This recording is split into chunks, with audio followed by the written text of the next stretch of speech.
สวัสดีครับคุณผู้ชมครับนำคุณผู้ชมมาชมการแข่งขันวอลเลย์บอลไทยแลนด์ลีกนะครับวันนี้คู่แรกเป็นประเภททีมหญิงนะครับอาคารนักศึกษามหาวิทยาลัยขอนแก่นจังหวัดขอนแก่นนะครับก็เป็นการพบกันระหว่างไทยเดนมาร์กหนองเรือนะครับเจอกับสุพรีมชลบุรีอีเทคครับคือเป็นลงฤทธิ์ศิวรเวียงผมนุช สอน เรือพันธ์ครับทำหน้าที่เป็นผู้บรรยายเป็นการพบกันของทีมระดับ7กับทีมระดับที่3นะครับนี่คือรายชื่อผู้เล่นของทั้งสองทีมนะครับเริ่มที่ไทยเดนมาร์กหนองเรือกันก่อนนะครับโดยที่วันนี้ก็มีชิตพรกำลังมากนะครับเป็นหนึ่งในผู้เล่นตัวจริงนะครับนอกจากนี้ก็ยังมีหทัยรัตน์จารัตน์แล้วก็ยังมีคณิษฐาจวงจันทร์นะครับถาวไพพันธ์ชัยศรีนะครับเป็นกัปตันทีมด้วยครับในขณะที่ธนาพรพลเรืองครับก็เป็นหนึ่งในสมาชิกวันนี้เพียงพิษดีเสมอนะครับอยู่ในทีมชุดจริงในวันนี้นะครับแล้วก็ยังมีสุขุมานนะครับเป็นบุญที่เป็นลิเบโร่ของทีมครับโดยที่มีคุณบรรจงสมบัติเป็นหัวหน้าทีมครับมาถึงช่วงแนะนำผู้ตัดสินก่อนนะครับเดี๋ยวเราไปดูชื่อของผู้ตัดสินที่1สุพรีมชลบุรีอีเทคกันต่อคุณมนตรีบุญทรงธรรมนะครับเป็นผู้ตัดสินที่1ผู้ตัดสินที่2สมคิดประกอบคุณสุขคมคิดประกอบสุขนะครับผู้ตัดสินที่2สำหรับสุพรีมชลบุรีอีเทคก็มีอาชีพฟาเซียนะครับเวลาวันพิญญาพงศ์ดีฮาริสันครับอาชาพรคงยศทิพย์วิมลภูคงน้ำนะครับรัตนาพรหวนรำนะครับแล้วก็สุภัตตาไพโรจน์ทีมสโมสรวอลเลย์บอลไทยเดนมาร์กหนองเรือหมายเลข8ชิตพรกำลังมากครับมาแนะนำผู้เล่นในสามมือทางการครับชิตพรอายุแค่19ปีเท่านั้นเองนะครับสูง1.86 เมตรนะครับเป็นมิดเดิลบล็อกเกอร์ที่น่าจับตามองคนหนึ่งนะครับอนันต์ดำรงชัยหมายเลข17เพียงพิษสารแก้วผู้เล่นตัวรับอิสระหมายเลข13สุขุมานเป็นบุญผู้ฝึกสอนมีผู้เล่นอย่างถาวไพพันธ์ชัยศรีนะครับแต่ว่าไป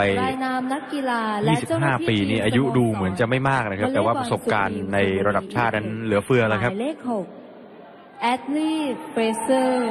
หมายเลข10วิลาวันอภิญญาพงศ์แล้วก็มีกัปตันทีมของทีมเยือนนะครับวิลาวันอภิญญาพงศ์นะครับในวัย31 ปีครับอัชราพรคงยศยังมีอัชราพรคงยศอีกคนนะครับทิพย์มนวะมีผู้เล่นดีกรีระดับทีมชาติอยู่ในทีมหลายคนครับรัตนาพรสงวนลำผู้เล่นตัวรับอิสระรัตนาพรสงวนรำนี่35 ปีสูง1.80 เซนติเมตรนะครับมิดเดิลบล็อกเกอร์วันนี้นี่จะวัดกันระหว่างผู้เล่นที่มีประสบการณ์สูงกับผู้เล่นอายุน้อยนะครับของไทยเดนมาร์กนี่จะเป็นผู้เล่นดาวรุ่งครับมีปีรุษแป้นน้อยนะครับวันนี้ยืนอยู่ที่ข้างสนามนะครับน้ำพึ่งคำอาจก็ยืนอยู่ที่ข้างสนามด้วยเช่นกันผมกำลังสำรองดูจะได้เปรียบพอสมควรเลยนะครับสำหรับทางชลบุรีอีเทค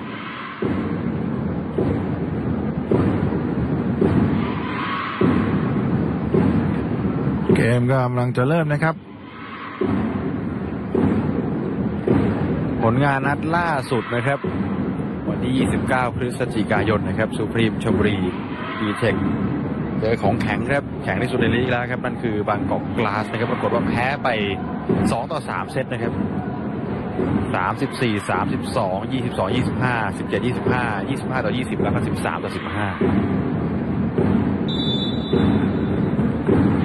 ครับเริ่มเกมครับทางด้านสุพรีมชลบุรีครับเสิร์ฟก่อนครับดีฮาริสันหยอดมาครับยังรับได้ขึ้นไปจาก3 เมตร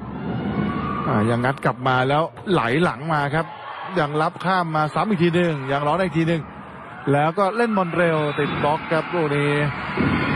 แต่ล้วงไม่ทันครับดีๆก็ 1-0 ครับไทยเดนมาร์กนำไปก่อนเป็นถาวรไพพันธ์ครับที่ขึ้นไปบล็อกเล่นได้หลากหลายมากนะครับถาวรไพพันธ์นี่หลายตำแหน่งครับถึงเสิร์ฟมาครับพลิกเน็ตยังร้องได้เซตข้ามไปก่อนครับอย่างอีกครั้งหนึ่งครับทางด้านไทยเดนมาร์กตีหัวเสาตีโค้งลงด้านหลังนะครับถาวรพันธ์ชัยศรีทำแต้มในต่อเนื่องเป็น2-0โดดเด่นมากนะครับสปริงก็เท้าของถาวรไพพันธ์ครับ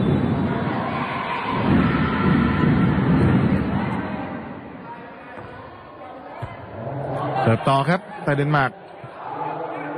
เคาะข้ามมาก่อนครับมาให้ถาวรพันธ์อีกแล้วต้องบอลไม่พอดีครับต้องพยายามงัดกลับมาแต่ก็ไม่ทันแล้วครับ1-2ครับสุพรรณบุรีไล่มาบอลที่ตั้งมานี่เป็นบอลอันเดอร์นะครับแล้วก็ตำแหน่งทิศทางนั้นไม่ได้ครับถาวรพันธ์เล่นไม่ได้ขึ้นเสิร์ฟครับที่วิมลภูคงน้ำเสิร์ฟเขาดีครับตรงนี้ติดเน็ตแล้วพลิกลงไปเป็น2เท่ากันเป็นกีฬาบางประเภทนี่ลูกเล็กนี่จะไม่ได้แต้มนะครับแต่ว่ากับวอลเลย์บอลนั้นถือว่าบางครั้งนี่เจตนานะครับเจตนาทำให้เกิดเล็ดเลยขึ้นตีกระถางพันโดนเน็ตไปแล้วครับ3-2เลยมากลับมานำอีกครั้งหนึ่งในช่วงแรกก็ผัดกันก่อนนะครับยังดูชั้นเชิงกันก่อนนิษฐาจงจันทร์เสิร์ฟมารับขึ้นมาได้สวยครับแล้วตีมุดลงไปวิลาวันกิฟกับเล่นเอง3เท่ากันขยับมาแดนหน้าแล้วนะครับแอชลีย์เฟรเซอร์เล่นต่างชาติชาวสหรัฐอเมริกานะครับขึ้นมาใหม่ครับตั้งขึ้นไปทิปิมนย้อนมาแล้วก็โอ้โหขึ้นไปคนเดียวเลยครับบล็อกไม่ทันเจอกับอัชราพรคงยศครับเริ่มจะจับจังหวะได้ดีนะครับบุรีในช่วง 2-3 แต้มที่ผ่านมาโอ้โหเกือบไปครับลูกนี้ต้องเซตข้ามมาก่อนทีบนตั้งแล้วก็ตวัดบอลเร็วลงไปเลยครับรัตนาพรเริ่มจะทิ้งห่างนะครับทางด้านสุพรรณบุรีสอนเชิงแล้วครับรัตนาพรสงวนรำครับโอ้โหใช้เสิร์ฟหยอดอย่างเดียวครับวันนี้สุพรรณบุรีโอ้โหแล้วดูครับบล็อกเฉยครับรัตนาพรเสิร์ฟหยอดนี่หลายๆทีมมันใช้วิธีสลับมาเสิร์ฟนะครับแต่ว่าช่วงแรกนี่สุพรรณบุรีอีเทคใช้บ่อยเหลือเกินเนี่ยครับคือถ้าเสิร์ฟหยอดไม่มากนี่ก็คือใช้น้ำหนักที่ค่อนข้างเบานะครับตั้งอยู่หลอกมาด้านหลังครับอย่างรับได้เล่นบอลเร็วอีกครั้งหนึ่งคราวนี้ยังงัดกลับมาได้ครับเหนียววิลาวันทันไหมกลับมาได้ครั้งหนึ่งครับแฟรเซียตีตรงนี้ยังพุ่งรับไว้แล้วก็ไม่เห็นตรงนี้เบิ้ลไปแล้วครับเป็น7-3นี่ครับถือว่าเร็วจริงนะครับจังหวะการแก้ไขปัญหาเฉพาะหน้าของสุพรรณบุรีครับทำให้ได้แต้มนี้ไหลลงมาแล้วก็ตีตรงๆนะครับลูกนี้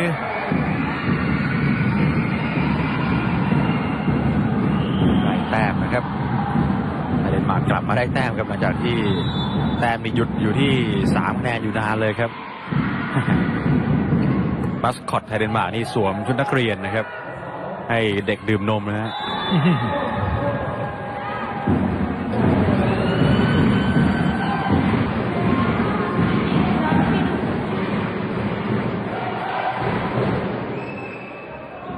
ถึง8 คะแนนนะครับเทคนิคอลไทม์เอาท์ครั้งแรกก็ถือว่าเด่นกว่าชัดเจนนะครับสุพรรณชลบุรีเร็วได้เย็นได้วัดซับมือหน่อยลูกมือหน่อยบอลแรกได้บอลแรกได้การแก้เกมนะครับ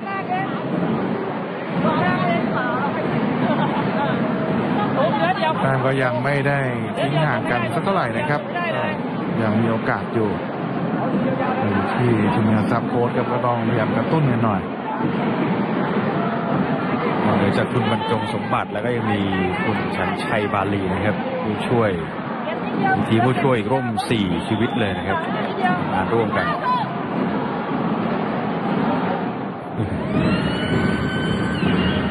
คือคักทีเดียวนะครับ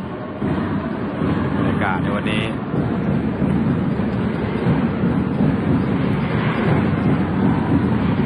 ผลเอาทีมนักเรียนที่สวมชุดกีฬานะครับของโรงเรียนนี่มาเชียร์กันเลย เอาครับมาดูว่าไทยเดนมาร์กนี่จะแก้เกมกลับมาแล้วเรียกจังหวะของตัวเองกลับมาได้หรือเปล่านะครับที่ผ่านมานี่8คะแนนของสุพรรณชลบุรีครับได้มาด้วยคุณภาพจริงๆไปโดนเน็ตนะครับจังหวะที่กระโดดขึ้นไปบล็อกครับของคู่หน้าของทางไทยเดนมาร์กนะครับน่าจะเป็นชิตพรนะครับที่จังหวะลงนี่ไปโดนแถบเน็ตโอ้แต่พอเสิร์ฟลูกนี้ก็แรงไปครับในนาที5-9ครับช่วงแรกที่ได้แต้มนี่เสิร์ฟหยอดนะครับแล้วถือว่าผลลัพธ์ออกมาดีครับเมื่อสักครู่พยายามจะเสิร์ฟแรงปรากฏว่าออก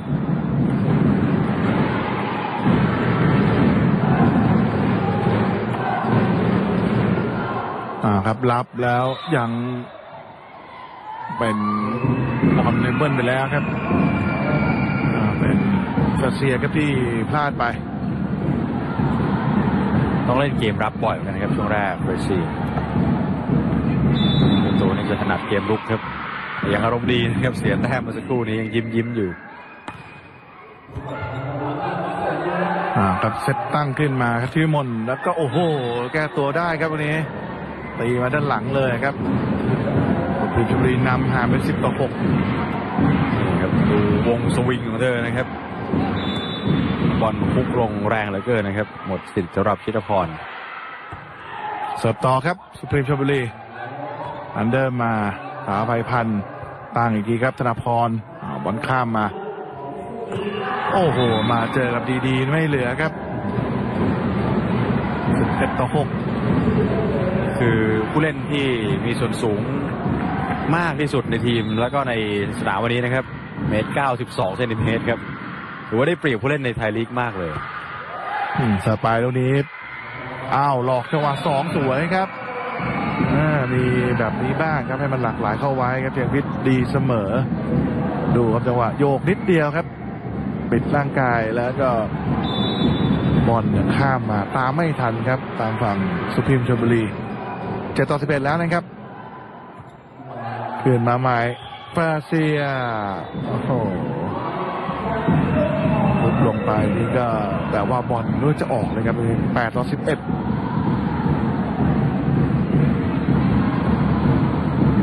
ถึงผู้เล่นต่างชาติวันนี้อายุใช้งานยังมีเทียบเลยนะครับ25 ปีทั้งคู่ครับละพรเสิร์ฟมาครับเซตไหลมาดีๆโอ้ตั้งอาจจะต่ำไปนิดนึงอีกครั้งหนึ่งครับต้องเล่นบอลหยอดอะไรครับที่ด้านหลังทางหน้าเน็ตก็สู้ชิงจังหวะการตี3 เมตรยังได้อยู่วิลาวันมากครับเจอ3 เมตรแต่ว่ากลายเป็นเหยียบเส้นนะครับแล้วสาบินมาสวยนะครับนิดเดียวครับเป็นเรื่องของจังหวะตรงนี้นี่เห็นหรือเปล่าเนี่ยครับโดนบังอยู่พอดีนะครับเท้าซ้ายนะครับที่เหยียบเส้นไปแล้วครับเหยียบเต็มๆทั้ง2 เท้าเลยด้วยนี่ปลายเท้าครับปลายเท้าซ้ายนะครับเหยียบโอ้โหแต่ไม่เร็วครับมาชุดนี้ก็ต้องเรียกเวลานอกเหมือนกันโค้ชตะพลศรีสมุทรนาค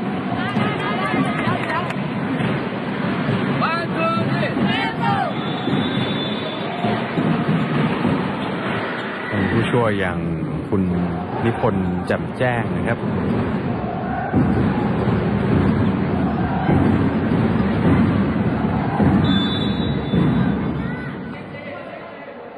แล้วพลเรืองครับเสิร์ฟรัสเซียรับไว้ตั้งมาด้านหลังกับชาพรตีตรงๆเลยครับ3 เมตรบ้างโอ้โหบอลพุ่งแล้วก็ปักลงไปจริงๆครับถาภัยพันธ์เป็นตัวทำคะแนนหลักเลยครับตรงนี้ของทางด้านไทยเดนมาร์ก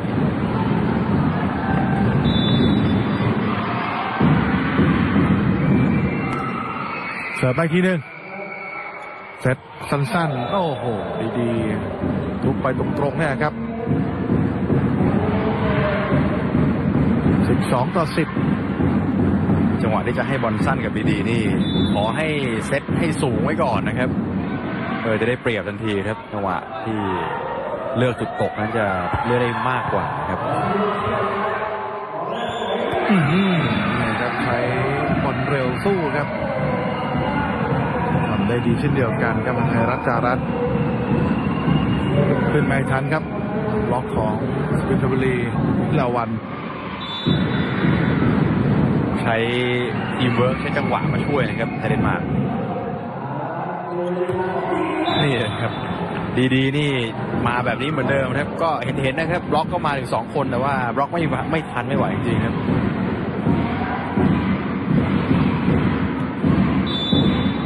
วันนี้นี่ทีมหญิงมีแข่งคู่นี้คู่เดียวนะครับ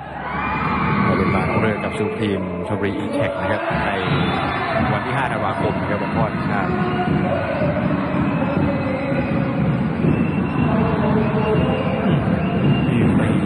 หลบบล็อกครับทำให้พันโชว์ฟอร์มจริงๆครับวันนี้ในเซตที่1เนี่ยถือว่าโดดเด่นกว่าเพื่อนนะครับเป็นกำลังหลักเลยนะครับไล่มา 12-13 เวลาวันตีก็ติดบล็อกอีกโอ้โหได้ดีมากใจมาครับตอนนี้13เท่ากันบอลไปโดนวิลาวันนะครับแล้วน้องหลังเนี่ยอาจจะมองไม่เห็นนะครับโดนบังจำมาก่อนเสิร์ฟอีกทีนึงเสียรับไว้ตั้งแล้วอัชรพรยัดไปด้านหลังครับถาไปพันติดบล็อกบ้างวิลาวันดักทันครับอีกครั้งหนึ่งถาไปพันก็ยังติดบล็อกอยู่ข้ามไปฝั่งนู้นบ้างครับโอ้โหว่าจังหวะขึ้นอาจจะยังไม่พอดีครับตีไปติดเน็ตด้านวิถา14-13ครับกลับมานำอีกครั้งหนึ่งสุพรรณชลบุรีทีมบอลเซิร์ฟเซตตั้งขึ้นมาถาพันหลอกหยอดติดบล็อกครับวิลาวันกับบล็อกไว้ได้ทัน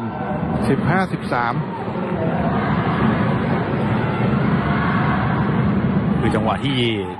บอลในยุงห่างจากเน็ตพอสมควรนะครับจังหวะนี้จะหยอดปุ๊บนี่มองเห็นครับรู้ทางกันดีอยู่แล้วนะครับ2 ผู้เล่นทีมชาติทีมบอลเซิร์ฟไปติดเน็ตครับแถมให้เดนมาร์กไปครับ14-15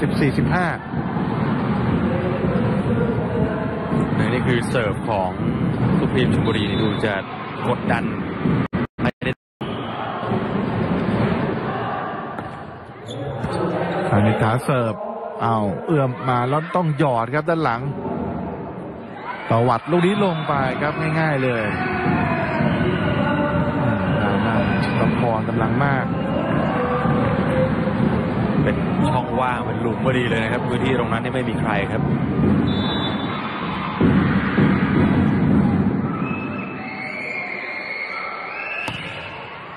15 เท่าต่างขึ้นมาครับทิวมนใช้หยอดครับวิลาวันยังติดบล็อกที่พิมลอีกทีหนึ่งวิลาวันตีโอ้โหติดบล็อกแต่ว่าโชคมาทางสุพรีมครับบอลไหลวิ่งอยู่บนเน็ตนะครับแล้วก็ตกออกข้างนอกไปเลยโอ้โหดูไล่โอ้โหอยู่บนแถบเน็ตนี่หลักเมตรเลยนะครับกลิ้งอยู่บนนั้นแล้วต้องลุ้นว่าจะลงตรงไหนคือถ้าตกเร็วนี่ลงในแดนตัวเองนี่ก็เรียบร้อยเสียแต้มนะครับแต่ว่าพอออกก็กลายเป็นได้แต้มเป็นเวลานอกทางเทคนิคครับครั้งที่2ครับในเซตที่1ก่อนเกมนี่มี13 แต้มนะครับสุพรรณชลบุรีชนะไป4แพ้ไป2นะครับหนึ่งนั้นก็คือเกมที่แพ้บางกอกกลาสที่ชนะรวดทั้ง6 นัดนี่แหละครับสำหรับสุพรรณชลบุรีแมตช์ที่เจอคู่แข่งที่อันดับเหนือเขา1อันดับก็คือไอเดียขอนแก่นที่ชนะ3 เซตรวดเลยนะครับ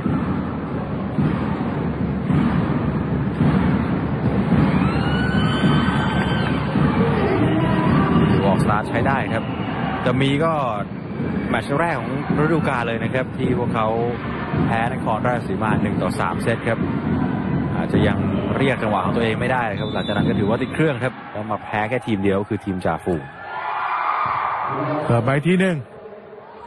16-15ครับตี3 เมตรติดบล็อกเสียรับไว้ต่างไปทีหนึ่งครับแล้วก็อัชราพรครับตีไปตรงๆไล่เส้นไปครับ17-15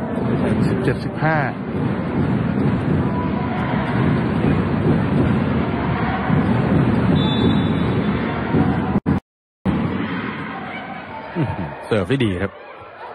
นี่ครับก็กลับมาได้บุกเลยวิรวัลย์เลือกหยอดครับแต่ว่าดูครับบอลอาจจะต่ำไปนิดนะครับพอบอลต่ำปุ๊บนี่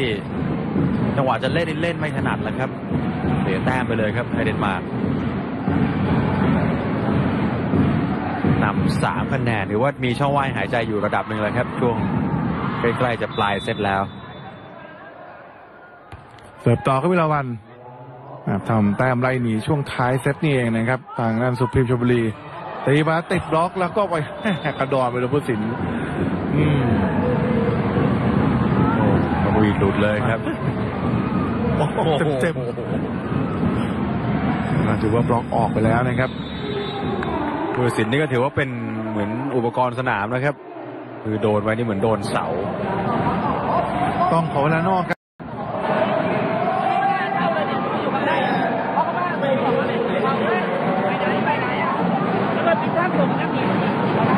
คือแก้เกมมานี่ว่าทีมดีขึ้นนะครับบรรจงสมบัติตอนนี้นี่อยู่ในช่วงปลายเซตแล้วนะครับเพื่อสุดท้ายแล้วครับต้องไล่ให้ทัน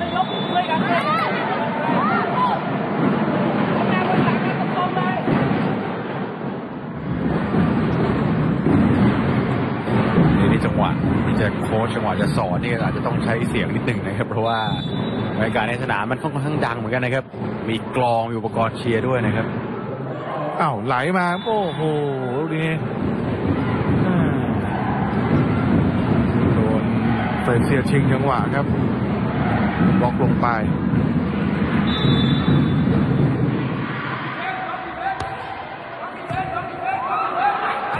เดินมาครับขึ้นตีติดบล็อกยังรองไว้ก่อนอีกทีนึงครับโอ้โหตีหลุดไปไกลครับถาใบพัน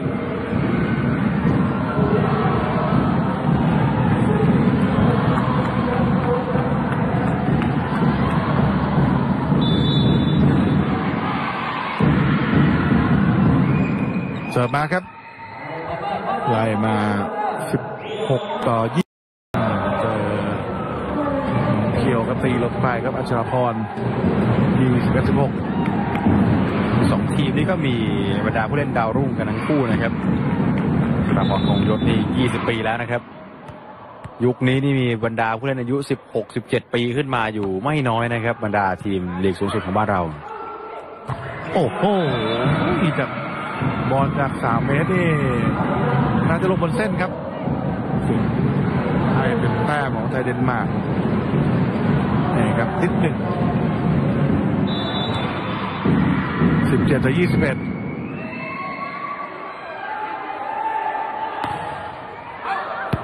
แล้วลูกนี้เสิร์ฟออกไปครับ22-17มีเสียงมาจากข้างสนามเลยนะครับบอกผู้เล่นว่าออกครับไม่ต้องเล่น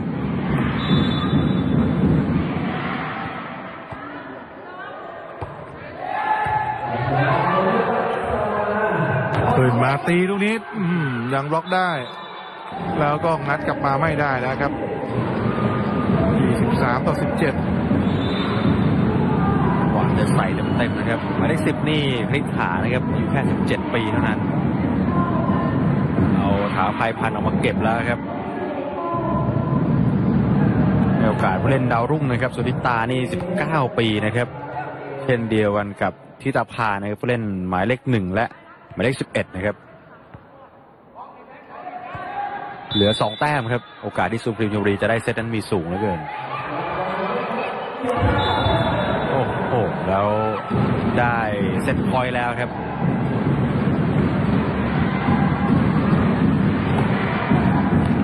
7 เซตพอยต์เลย